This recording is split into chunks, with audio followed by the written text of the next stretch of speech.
My name is Eliza Rowan. I'm 29 years old. If you'd asked anyone in my family who the greedy one was, they would have pointed at me without hesitation. Not because I actually took anything. God knows I spent more of my own money than I ever admitted.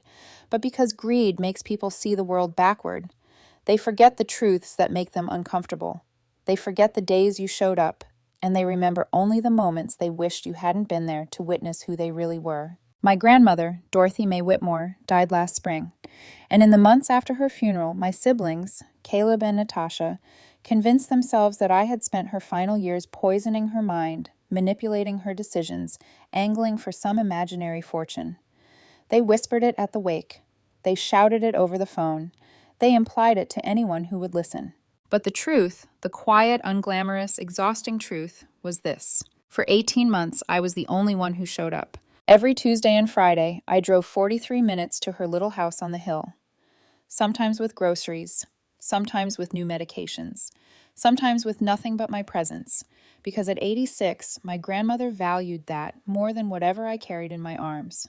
I scrubbed her bathroom, organized her pills into color-coded trays, and listened to the same stories about her childhood farm so many times I could have recited them word for word. And when she thanked me, I always said it was nothing. But it wasn't nothing. It was everything. Caleb lived 12 minutes away. Natasha lived 8. Neither visited unless they needed something. A check, a signature, a piece of furniture they wanted early. They'd show up with hungry smiles, stay 15 minutes, then leave before Grandma could even warm tea. She always told them she was happy to see them. She never told them she knew why they'd come. One night, sitting on her sagging sofa, Grandma reached for my hand and squeezed it with surprising strength. "You're a good girl, Eliza," she said. "Don't think I don't notice." At the time, I thought she meant the groceries, or the drives, or the physical therapy notes I kept, so I wouldn't forget anything. But looking back, I think she meant something much deeper. She saw the loyalty my siblings lacked, the loyalty they would later twist into an accusation. When Grandma fell and broke her hip, everything in her life collapsed into crisis. I took family leave, slept on her lumpy couch for 3 weeks, helped her to the bathroom at 2 in the morning, counted out pain pills even when my eyelids felt like lead, made sure she didn't skip therapy even when she cried from exhaustion. Caleb called twice. Natasha mailed a get-well card with a generic Hallmark quote. Late at night, when her pain spiked and she clutched my arm, Grandma would ask, "Where is everyone?" "They're busy," I lied, adjusting her pillows. She looked at me with tired, watery eyes. "You're busy too, yet here you are." Little did I know how much she was writing down. Then came the cancer diagnosis. That's when my siblings suddenly remembered she existed. Not to visit, not to help, no. They wanted information. They wanted schedules, updates, reports. They called me during my lunch breaks demanding to know why I chose a particular oncologist, why I didn't consult the family, why I wasn't looping them in on every detail, even though they'd never once offered to take her to chemotherapy at 6 a.m. or sit beside her while the IV buzzed softly and the fluorescent lights flickered above her tired face. During her final month, Caleb visited twice. Both times he asked whether she'd mentioned making changes to the will. Natasha came once, holding flowers like a prop, posing for pictures as she leaned over Grandma's bed. Her Instagram caption read, "Cherishing these precious moments with my beloved grandmother." I wanted to vomit. Grandma passed away on a quiet Thursday morning. She'd been unconscious for 2 days. I sat by her bedside reading dog-eared poetry she loved, even though she couldn't hear me anymore. Or maybe she could. I like to think she did. When her breathing stopped, I kissed her forehead, whispered that everything was okay, and called hospice. Then I called my siblings. They arrived within an hour, faster than they had moved in months. The fighting began before her body was even taken from the house. "She should have gone to that specialist in Dallas," Caleb said, pacing like he was preparing a courtroom argument. "You probably talked her out of it," Natasha snapped. "You like being the martyr?" I bit down hard on my tongue and kept planning the funeral they should have helped organize. 3 days later, during the wake, Caleb cornered me near the coffee table. "You isolated her," he hissed. "Turned her against us." Natasha chimed in loudly, loud enough for half the room to hear. Classic elder abuse. Controlling her finances, controlling what she saw, who she talked to. My vision went hot. "You weren't there," I said quietly. "You didn't call. You didn't drive. You didn't care." "That's manipulation," Caleb shot back. "Making yourself the only option so she'd leave you everything." "Everything?" I hadn't even thought about the will. I still hadn't processed the fact that she was gone. But they had. Oh, they had. For 6 days, the phone calls didn't stop. Voicemails, accusations, threats. They demanded I admit to poisoning Grandma's mind, to lying to doctors, to manipulating her into disinheriting them. Natasha claimed she was probably senile, like a woman who could still recite her childhood address and balance her checkbook was suddenly incompetent because she didn't give Natasha what she wanted. By Tuesday, my stomach was a knot of dread. We gathered in Attorney Jameson's office, a dim, oak-paneled room that smelled like tobacco and old paper. Rain tapped against the window as if even the sky anticipated what was coming.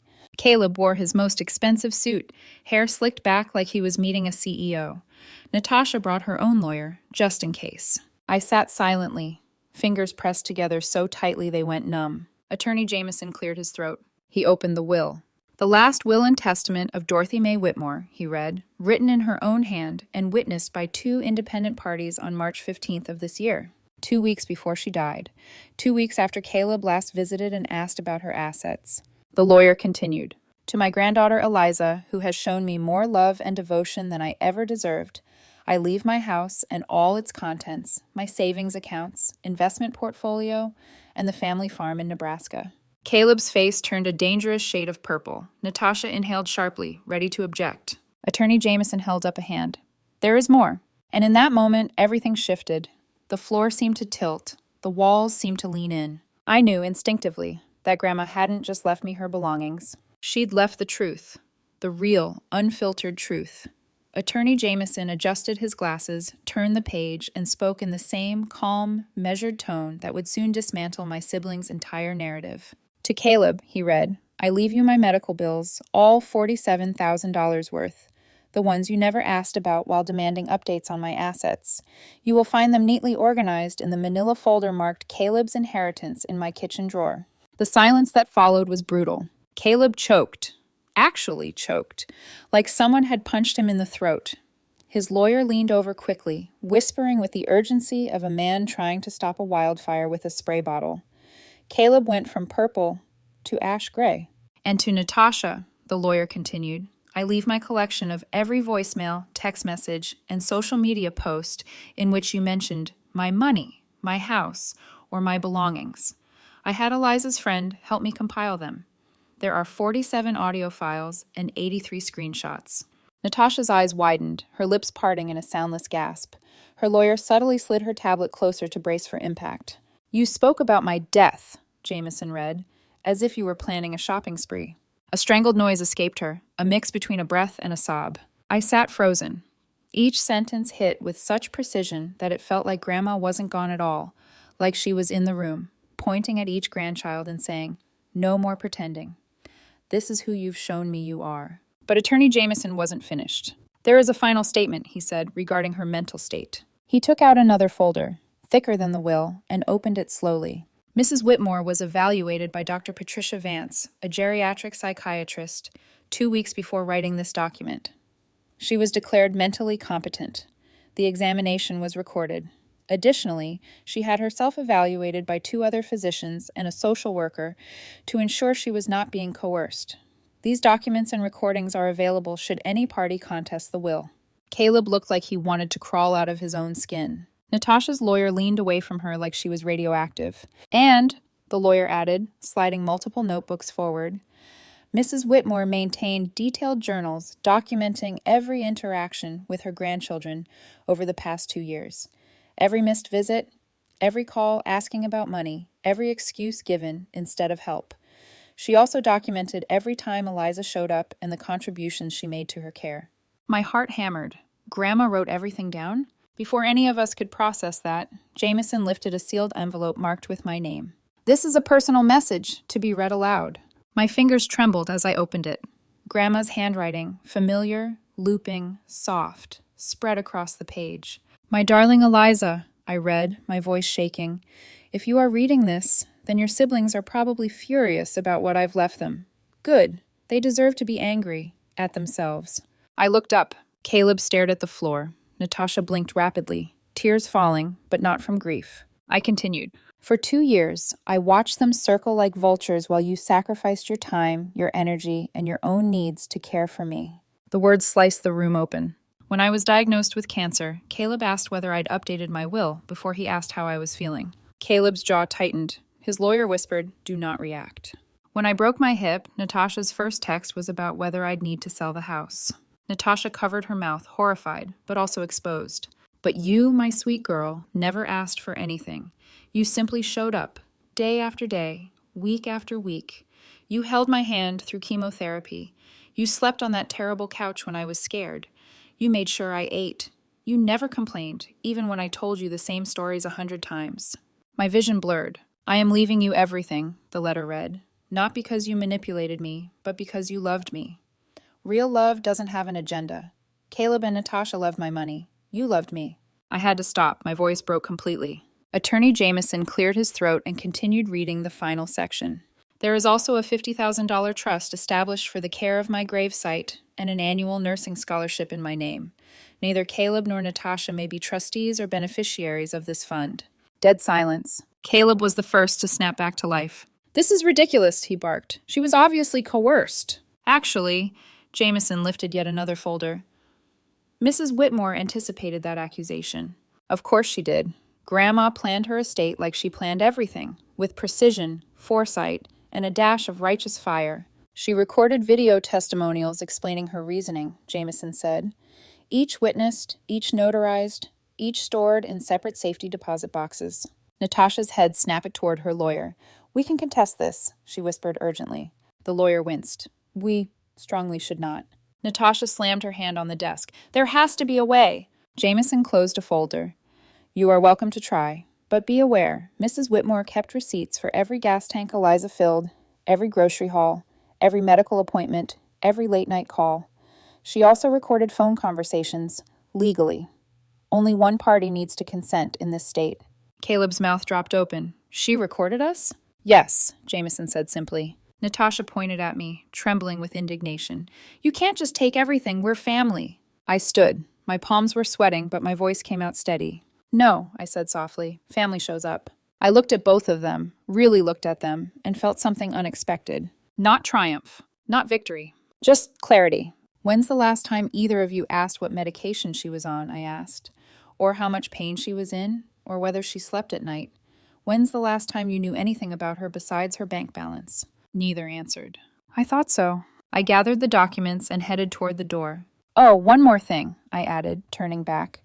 "You were fighting over money that was mostly mine to begin with. The cancer treatments, the equipment, the aids, the gas. I paid for them. Grandma had very little left, but she made sure what remained went to the person who earned it." Caleb's face twisted. Natasha's shoulders crumpled. I walked out without looking back. By the time I reached Grandma's house, my house now, the grief finally caught up with me. The room still smelled like lavender lotion and lemon oil. Her teacup was still on the coaster by her chair. I sat there, clutching the letter she'd left, and cried for the first time since she died. Not out of sadness, but because for the first time in my life, someone had acknowledged every unseen thing I had done. Everything she left me wasn't wealth. It was validation, and it was about to change everything. In the weeks after the will reading, I learned something important. Nothing exposes a person's true character faster than losing something they were never entitled to in the first place. Caleb announced loudly that he would be contesting the will. Despite Attorney Jameson's avalanche of documentation, despite Grandma's doctor evaluations, social worker reports, journals, recordings, and videos stored in 3 separate safety deposit boxes, he still convinced himself he had a chance. His lawyer took thousands from him over 3 months. Then the judge took 3 minutes to dismiss the case. "This is the most thoroughly documented will I've seen in 30 years, the judge said. "There is no basis for contestation, not even a weak one." Caleb stormed out of the courtroom like someone had robbed him. In his mind, I suppose someone had.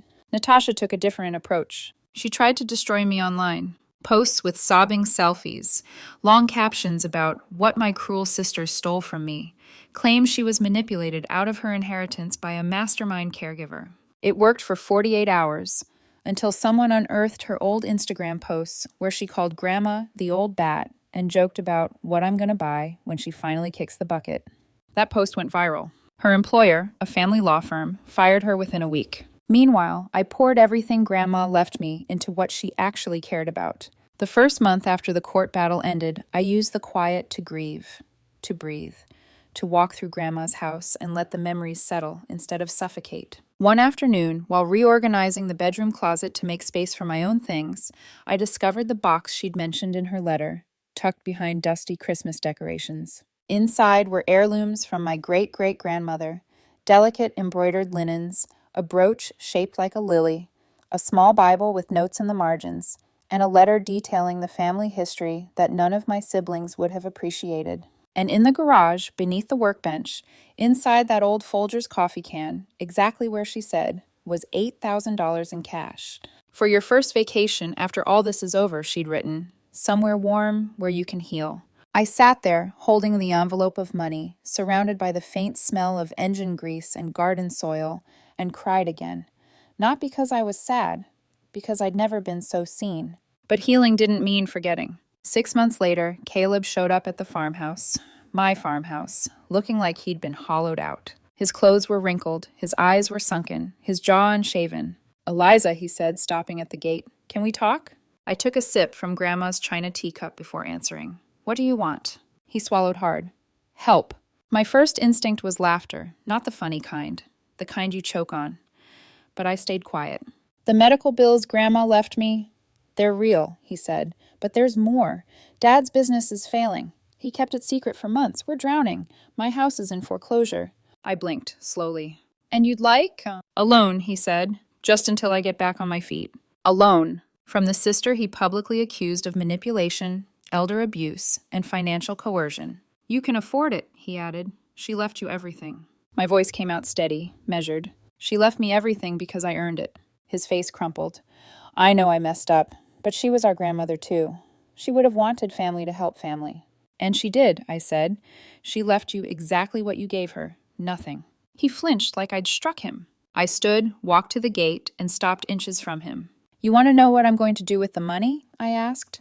"I'm going to make a donation to the hospice that cared for her. I'm going to fund nursing scholarships. I'm going to volunteer at senior centers to sit with people whose families don't show up." "Eliza, please." "You should have thought about all this," I said quietly, "when Grandma was still alive and asked you to visit." I walked back to my chair. "You can let yourself out," I added without looking at him. He stood there another moment, deflated, defeated, before leaving. Natasha never came at all. She moved across the country after losing her job. A mutual friend said she was working retail, barely scraping by, blaming everyone but herself. Some days I pitied her. Most days I remembered the wake, her Instagram posts, her staged bedside pictures. And I felt nothing but clarity. A year after Grandma died, I was cleaning out the attic when I found a journal I'd never seen before. It was dated, simple, handwritten, her final month. I sat on the dusty floorboards and read, March 1st. Eliza stayed all night again because I was having trouble breathing. She thinks I'm asleep when she holds my hand, but I feel it. She has to work a double shift tomorrow, but she still drove over. I don't know what I did to deserve such love. March 5th. Caleb called today. Asked if I'd thought about selling the farm. Didn't ask about my pain. Didn't ask how the treatment went yesterday. March 12th. Natasha posted another picture of herself out at some fancy restaurant. Caption said she's living her best life. Her grandmother is dying, but she's taking selfies. March 18th. Eliza brought me soup. Sat next to me until I finished it. She thinks I don't notice how tired she is. I notice everything. March 25th. Final entry. I meet with the lawyer tomorrow. I hope Eliza never doubts why I'm leaving her everything. Love like hers deserves to be rewarded. The others will receive exactly what they've given me. I pressed the journal to my chest and cried. Not out of grief, not out of guilt, but out of love, the kind that leaves a mark deeper than inheritance ever could. 2 years after Grandma passed, the farmhouse is unrecognizable, renovated, repurposed. I used the money to turn part of it into a respite center for caregivers, so people who had no help, like I once didn't, could rest for a weekend without fear. It's full every month. Caleb lost his house, but ended up working at a nonprofit. He sends Christmas cards, handwritten apologies, updates on Dad, updates on himself. I send cards back, polite, neutral, not cruel, just done. Natasha rebuilt her life somewhere far away. Good for her, I guess. One summer morning, while watering Grandma's rose garden, I heard a knock. A girl, 18, nervous, clutching a backpack, stood at the porch. "Hi," she said softly. "Are you Aunt Eliza?" I nodded. "I'm Bethany," she said, "Caleb's daughter." She explained she'd gotten into nursing school. Said she heard about the scholarship fund. Said she wanted me to know something. "Dad talks about you a lot," she said. "About great-grandma, too. He said you taught him what family is supposed to look like." My throat tightened. "He volunteers at a nursing home now," she added. "Reads to the patients. Sits with the ones who don't get visitors." She pulled out her phone and showed me a picture. Caleb, reading to an elderly man, holding his hand gently. For a moment, I couldn't speak. After she left, I walked to Grandma's grave. Roses bloomed around the stone. Lavender drifted on the breeze. "Your plan worked," I whispered. "You're still teaching people how to love." I closed my eyes, and I swear, just for a second, I smelled her perfume. Some inheritances come in dollars, but the ones that matter, they come in who you become.